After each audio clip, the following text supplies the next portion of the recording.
Magandang araw po sa ating lahat mga kapatid. Ang ating pong pag-uusapan yung paksa ay ang pagtulong po sa atin at paggabay ng Panginoon sa lahat ng suliranin ng ating makakasalamuha at ating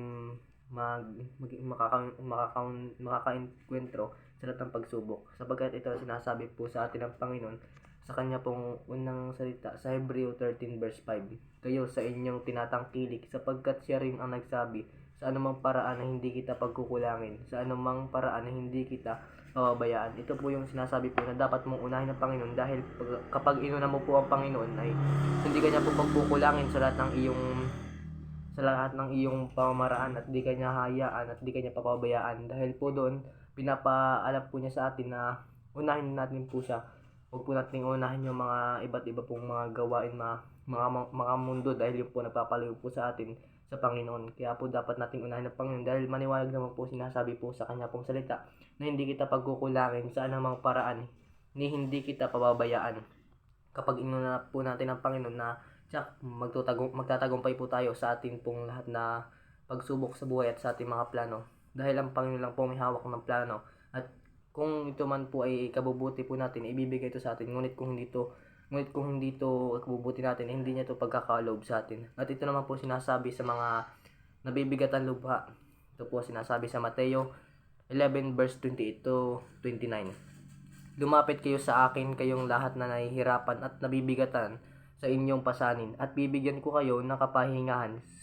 Sundin ninyo ang mga utos ko at matuto kayo sa akin, dahil mabait ako at mababang loob. Makakapanghinga kayo. Makapagpahinga daw po tayo dahil ang Panginoon po ay mabait at mababang loob. At sundin daw po natin ang kanyang utos upang sa gayon ay dire-diretso po tayo na magawa natin yung pangangailangan natin. At dahil po doon ay tayo kalulog din ng Panginoon dahil may pagsunod po tayo sa Kanya. Basta't buong puso lang po tayo susunod sa Kanya.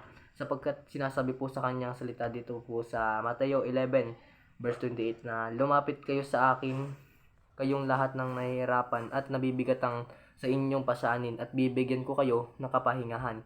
Diba po, maliwanag naman po sinasabi sa kanya pong kasulatan na bibigyan na tayo ng kapahingahan sa lahat ng ating pasanin sa buhay. Mas malaki po ang Diyos sa ating problema, kaya po dapat sa Diyos tayo kumapit, hindi po sa pera. Dahil ang pera po, ang pera dapat po pinapaikot, hindi tao. Kaya po lagi po nating isipin na dapat ang Panginoon nasa una, hindi po siya pangalawa, pangatlo, panghuli. Dapat po laging nasa una siya.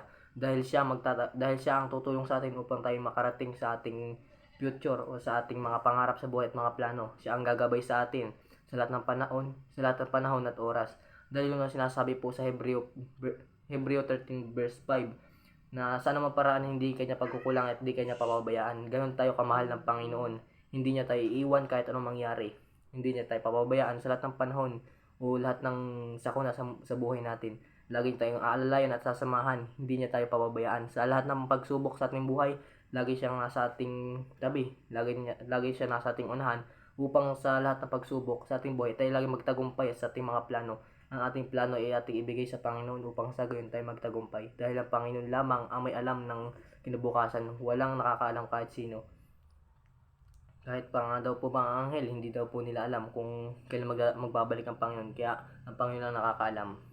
Kaya dapat po nating iwasan ang mga kasalanan. Dahil yun po ang sinasabi po sa Mateo 11 verse 20 to 24, iwasan natin ang kasalanan. Huwag natin sanayin ang ating sarili sa kasalanan at tanggalin natin siya sa ating buhay. Sikapin natin na magpakabuti at huwag magkasala. Sikapin daw, malinaw na po sa sinasabi sa salitang ito, na sikapin natin maging mabuti at huwag magkasala upang sa gayon, sa oras na magbalik ang Panginoon na hindi natin alam, maliligtas tayo kasi hindi natin ginawa yung kasalanan na ikakasama na kanyang loob. Dapat po lagi tayong buo at may pananampalataya sa kanya at pananalig. Dahil po kaya natin maiwasan yon sa tulong niya. Walang makakatulong sa atin kundi siya lamang. Siya nga po tumulong sa atin nung tayo nahihirapan. Kaya kayang-kaya niya tayong tulungan. Malaki ang Panginoon kaysa ating problema. Kaya dapat iwasan natin ang kasalanan. Huwag natin sanayin ang ating sarili sa kasalanan at tanggalin natin siya sa ating buhay. Sikapin natin na magpakabuti at huwag magkasala. Yun po ang sinasabi po sa kanyang salita na sa Mateo. Maliwanag naman po at sana po naintindihan po ninyo. At doon po naman sa dito naman po sa mga gawa 3 verse 26, at sa gayon ay sumapit na ang panahon ng kapahingahang mula sa Panginoon. Yung pong kapahingahan pong yun ay yung pong buhay na walang hanggan. Makakapagpahinga ka na po ron, wala na pong pighati, dalamhati at paghihinagpis, dahil po doon wala na pong pag-iyak, wala na pong pagluha at wala nang sakit na mararanasan. Doon po ay buhay na walang hanggan, kasiyahan lahat po, walang kalungkutan, wala na pong kahit ano, dahil po nasa buhay ka, dahil po nasa yun na buhay na walang hanggan, nasa langit ka na. Sa langit po wala nang kalungkutan, walang pigati, dalamhati at paghihinagpis, dahil doon po buhay na walang hanggan. Ang ibig sabihin po buhay na walang hanggan ay internal life ko sa English. Pero ito po, buhay na walang hanggan ito ay hindi ito po para basta. Madali po ito makuha, dahil ito po ay sa una pa lang pagkakilala natin sa Panginoon, ipagkakalob niya ito sa atin.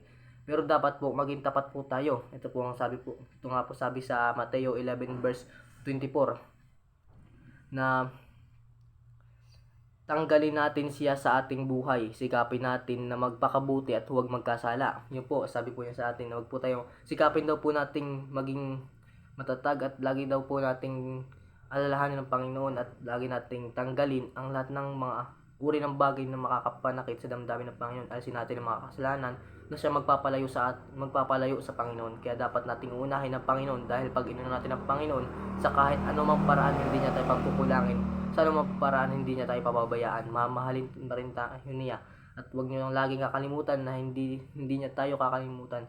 Kaya dapat yung lagi tatandaan na mahal po niya tayo. Wala kayong mababalitaan na may lumapit sa Panginoon na hindi niya tinanggap. Lahat po itinanggap niya.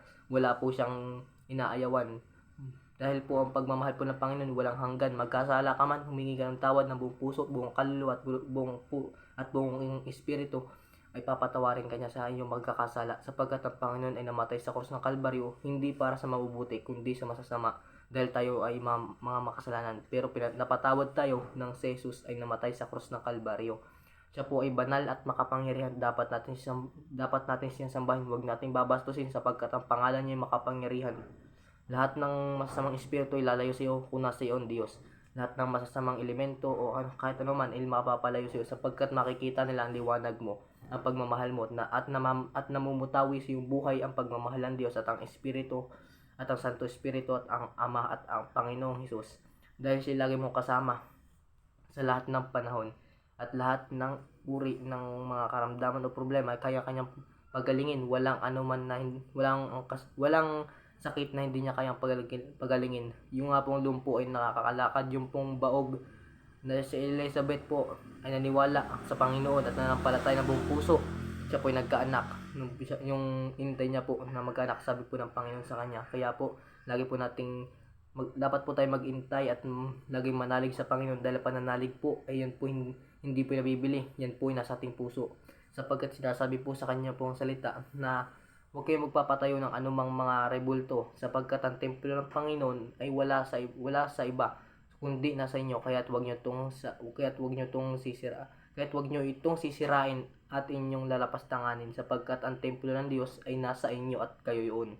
Purihin po ang Panginoon. Maraming salamat po. Nawa po kayo minatutunan sa aking binahaging salita, at sana po ay isapuso niyo po ito at magbalik loob na po tayo sa Panginoon.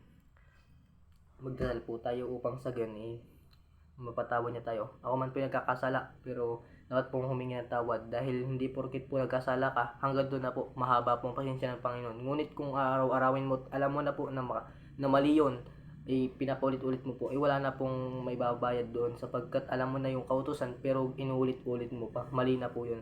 Pero kung nagawa mo yung kasalanan pero hindi mo sinasadya or hindi mo alam, okay lang po yun, kasi naman po hindi mo pa po alam yun. Pero kung one time na nalaman mo na pero inulit-ulit mo pa, wala na po doon matitira pang pagpapatawad, sapagkat alam mo na.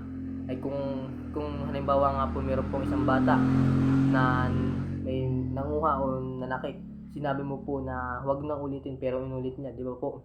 Malulungkot po kayo kasi sinabi mo na po sa kanya na wag ko ulitin pero inulit niya po, di ba po? Mas mahigpit pa po ron ang nararamdaman ng Panginoon, dahil nasasaktan natin ang damdamin niya, kasi buhay niya yung inalay niya para po sa atin, pero binabaliwala natin. Kaya po lagi po nating alalahanin ng Panginoon ay Panginoon ang Diyos ay Diyos, hari na mga hari, banal at banal siya. sapagkat sinasabi ng kanyang mga banal na anghel, araw at gabi, walang pahinga, banal, banal, banal ang Panginoon. Kaya wag po natin siyang babaliwalain, lagi po natin siyang isa puso, sapagkat pag inunan natin ang Panginoon, hindi niya tayo pagkukulangin, hindi niya tayo pababayaan. Maraming salamat po. At magdadasal po tayo at sumabay po nawa kayo. Panginoon, nawa Panginoon, sumama po kayo sa aming panalangin ito. Dinggin mo po kami, Panginoong Jesus. Alisin mo, Panginoon, lahat ng lungkot at bigati ng taong Panginoon makakapanood nito. Panginoon, pagalingin niyo po siya, Panginoon, kahit anong makaramdaman. Wala, Panginoon, kayong karamdaman, hindi napapagaling lahat, Panginoon, papagaling niyo. Panginoon, lumpo at bingin at tumawag sa iyo, Panginoon, ay yung napagaling at napalakad. Walang hindi ka kayang pagalingin, Panginoon. Lahat ay kaya mong pagalingin sapagkat ang iyong pangalan ay makapangyarihan. Panginoon, patawad po sa aming pagkakamali at pagkakasala. Panginoong Jesus, humihingi kami ng tawad sa aming pagkakasala at pagkakamali at pagkukulang sa iyo sapagkat kami, Panginoon, hindi perpekto, kundi ikaw lang, Panginoon, perpekto. Hindi kami nakabot sa kaluwalhatian ng Diyos. Panginoong Jesus, hindi ko man po, Panginoon, kilala kung sino man, Panginoon, ang nasa likod ng screen nito. Pero Lord, alam ko, Lord, na pinili mo siya para, Panginoon, mapanood niya ito. Panginoon, hindi po aksidente na panood niya po ito, kundi, Panginoon, ito, Panginoon, ay pinili mo siya, Panginoon, upang makita niya ito. Panginoong Jesus, nawa, Panginoon, isa buhay niya po ito at isa puso. Maraming salamat, Panginoong Jesus. Isulat mo nawa, Panginoon, ang kanyang pangalan sa aklat ng buhay. Iligtas at parangalan, Panginoon. Iyo, Panginoon, isulat ang kanyang pangalan at itala sa aklat ng buhay. In the name of Jesus' name, sa pangalan ni Jesus na buhay at makapangyarihan hanggang sa wakas. In the name of Jesus' name, Almighty God say, Amen.